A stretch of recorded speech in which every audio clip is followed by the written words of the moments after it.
Hey Star Trek fans, Dan Gunther here, bringing you a bit of a news update with regards to some Star Trek news that has crossed my desk in the past few days.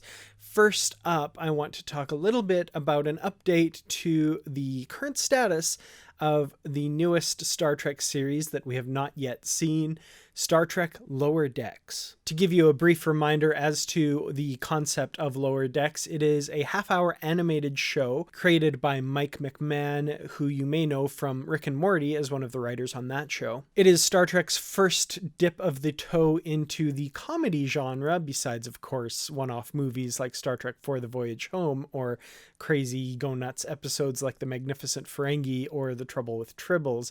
This, however, will be a dedicated kind of sitcom type series, half hour, animated, and it has to do with the crew of the USS Cerritos, a kind of unimportant starship in the fleet. The stories will focus on, as the name implies, the lower decks characters, 4 ensigns who are not the main crew of the ship. Mike McMahan was recently interviewed by Inverse, where he gave the following details about the upcoming series. Within Lower Decks, there is a proper in-canon Star Trek show. It takes place during the TNG era.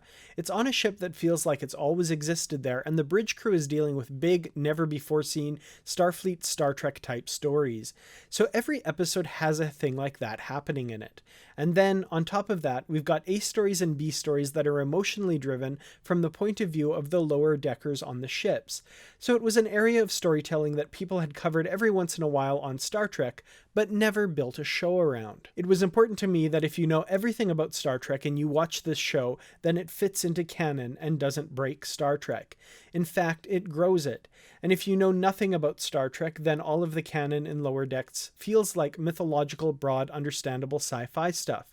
So you can still enjoy Lower Decks even if it's your first Star Trek show. I think this is a very important concept when it comes to creating new Star Trek, whether that's a new television show or even a novel.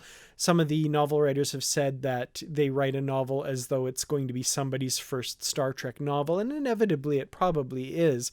In this case, this could be somebody's introduction to Star Trek in general. So I like that he's making it accessible and open to those people as well as to the longtime fans. Now, the fact that this series is firmly enmeshed in canon, I think is very important as well. We know that, although in the interview he says it takes place in the TNG era broadly, we have learned that, of course, it takes place shortly after Star Trek Nemesis, in between like Star Trek Nemesis and Star Trek Picard. So, you know, the fact that it fits in canon there, I think, is a very important thing and important to the long-term success of the series. It would be easy to dismiss something if it doesn't belong in canon and is just some fluff that you can kind of easily throw away. But I like that this show has a little bit more import than that. McMahon also had this to say when asked about when we might see the series. I can't give you a specific answer on when that's coming out, but we're still working on it and we're on track for when we have planned, which is this year. Animation is kind of uniquely suited for this moment. We didn't shut down production. Safely recording the cast was really our biggest challenge because we don't want them leaving their houses. So getting remote setups and stuff was something we had to solve, but it seems like we have. So it sounds like good news that we will see Lower Decks by the end of this year if everything remains on schedule. No guarantees of if that will in fact be the case. There has not been an announced release date for it yet. But if we don't see it this year, it sounds pretty certain we'll see it for sure by next year, as production has not shut down due to the COVID-19 crisis. So we do know, of course, of the main characters. They have been cast. They are Noel Wells as Ensign Tendi, Eugene Cordero as Ensign Rutherford, Tandy Newsome as Ensign Mariner, and Jack Quaid as Ensign Boimler. They have, of course, also cast the primary crew, the senior officers of the ship. We have Fred Tatasciore as Lieutenant Shaxis, Don Lewis as Captain Freeman, Jerry O'Connell as Commander Ransom, and Gillian Vigman as Dr. Tiana. So I'm very much looking forward to this series. I think it has the potential to be something very different in the Star Trek universe. I like how, you know, Star Trek Discovery was different from any Star Trek series we've seen before. Star Trek Picard, I think, was an even bigger departure than Discovery was, and this is yet another different direction for Star Trek to take. I love that they're not just going formulaic and creating the same show over and over again.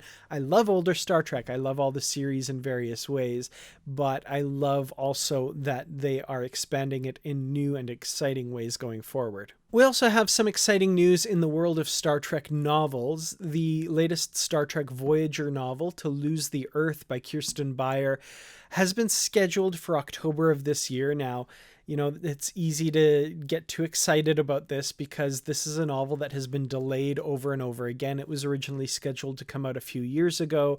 The previous novel by Kirsten Beyer had a very definite cliffhanger ending that we needed to have resolved. Now, Kirsten Beyer, of course, after becoming a writer on Star Trek Discovery and now a writer and co-creator on Star Trek Picard, her life has become very busy, and it's been hard for her to get this novel completed. Completely understandable. We've been patiently waiting, and it looks as though that October release date might actually be held to. We have recently gotten the cover for Star Trek Voyager, To Lose the Earth, and it's a gorgeous cover, as is kind of the norm for these Kirsten Beyer post-finale Voyager novels.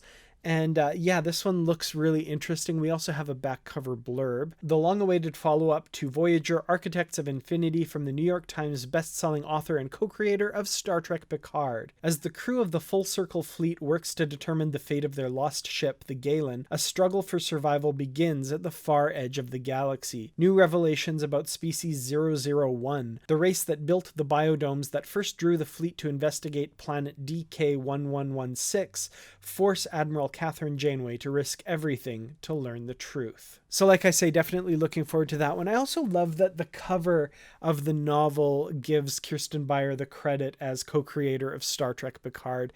Definitely a well-deserved title. Forever in awe of the trajectory that her career has been taking in recent years. I can't think of anyone who deserves it more. Kirsten Beyer, amazing author, great crafter of Star Trek stories, and we're getting them both in print and on television now. So congratulations to her. Definitely looking forward to reading that book. Well, thank you all so much for watching this brief news update from the Star Trek universe. If you have any news stories that you'd like me to cover, let me know in the comments. You can also find me on Twitter at Kertrats, that's Kertrats. Do you have any comments about these news stories, any thoughts on Lower Decks or the upcoming Voyager novel? Let me know in the comments below. I'd love to hear from you. Thanks, of course, to the Patreon supporters for all of their help in bringing these stories to you. Couldn't do it without you. I'll see you all in the next video. Thank you so much for watching. Until then, as always, live long and prosper.